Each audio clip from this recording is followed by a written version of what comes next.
This video was sponsored by Enhance, Elbilmek, ABRP Planner, Kempower and Bilkomponenter. Yo, what's up? We are now at EVMe showroom in Bangkok. I'm not sure if they have many of these, but I'm going to borrow an Ioniq 5. Yeah, it's actually the old version. They don't have the latest and greatest 84 kilowatt hour here.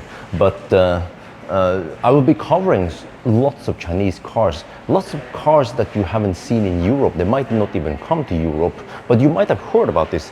This is GAC Aion. Why? You ever heard about GAC, right? GAC. Some of the models, probably not these ones, but the more expensive one, they're supposed to charge really fast. And one was around 400, 500 kilowatts. But this is not the one, but I will still make a quick first impression because I might not be able to see it again.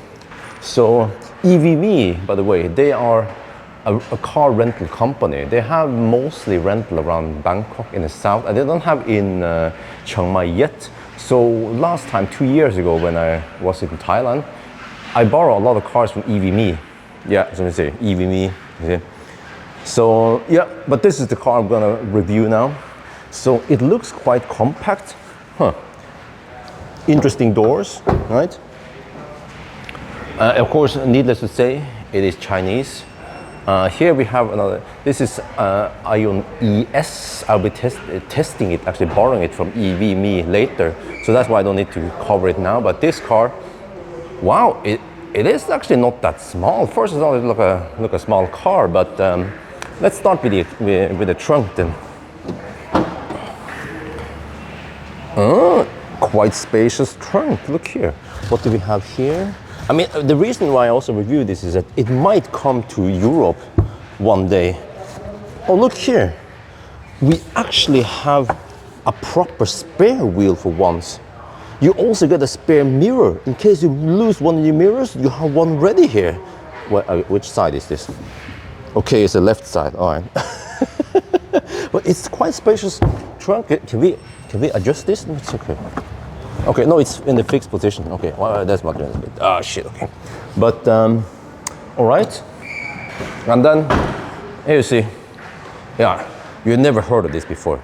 GAC. I'm not sure if it's under one of the bigger umbrellas, which one it is, if it's FAW or Dongfeng. No, I don't know if it's again, yeah, whatever.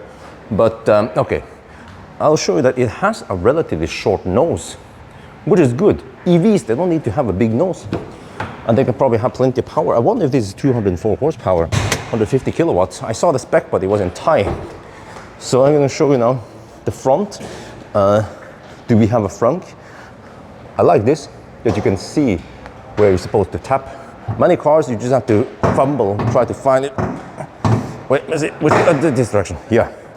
So you see that there is no front here, but they made it quite compact. As compact as they could make it. Yeah, all right, and then you just have to do this. Oh, it's quite heavy. There, all right. Now let me show you the front.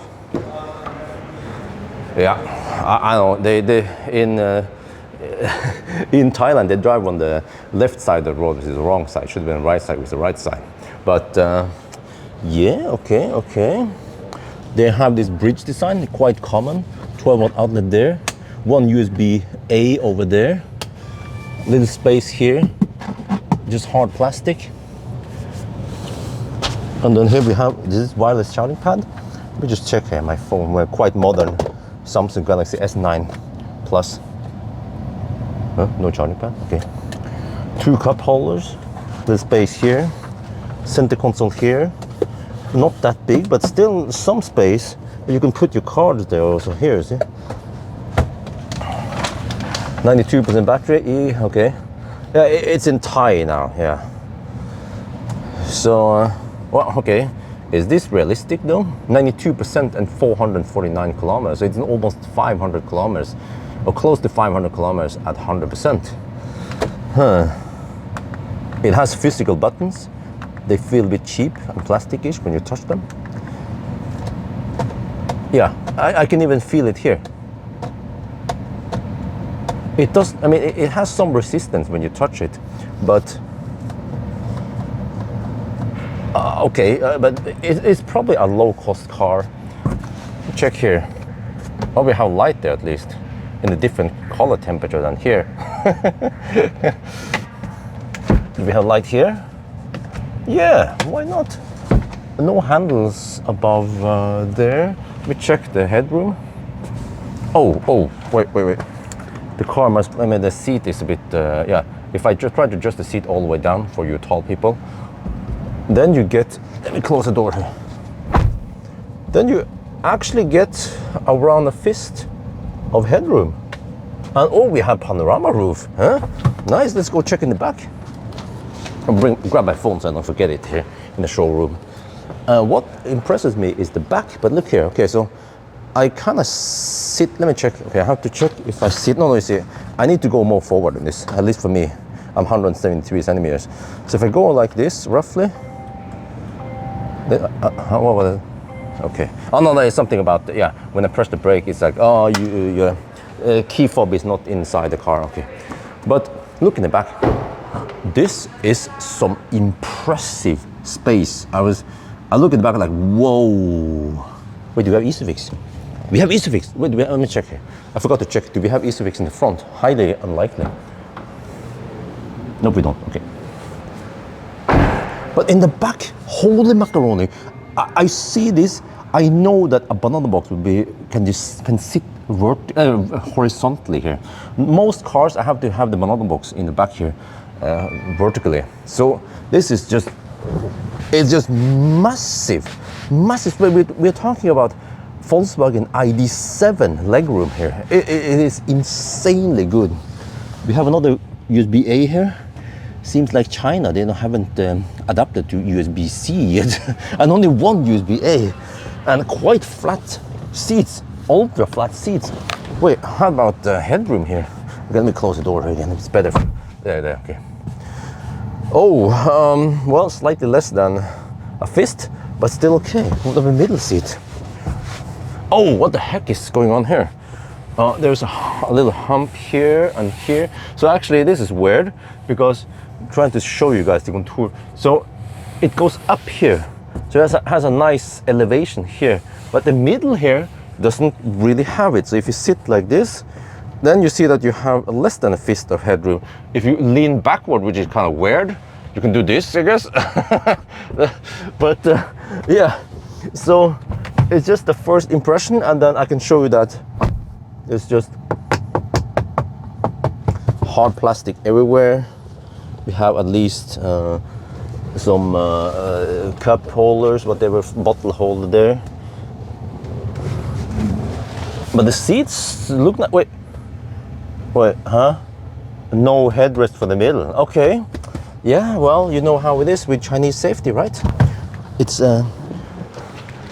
leading, class leading. So there you guys have it. The GAC Aion Y. Maybe it comes to Europe one day. You know, it could. Just based on the size, it's not even competing against model. It's not even competing against ID3. I mean, space passenger-wise, the space is similar to a Model Y, but of course the trunk is not as big as a Model Y. But it's like ID4-ish or something, you know. So yeah, at least I'm impressed with the space, how it handles, how it charges, and what about the software? That's a different story. So I'm not sure if I'll be able to test it. Most likely, or unfortunately not this time, unless I stay here longer. Yeah, I already booked several cars from EVMe.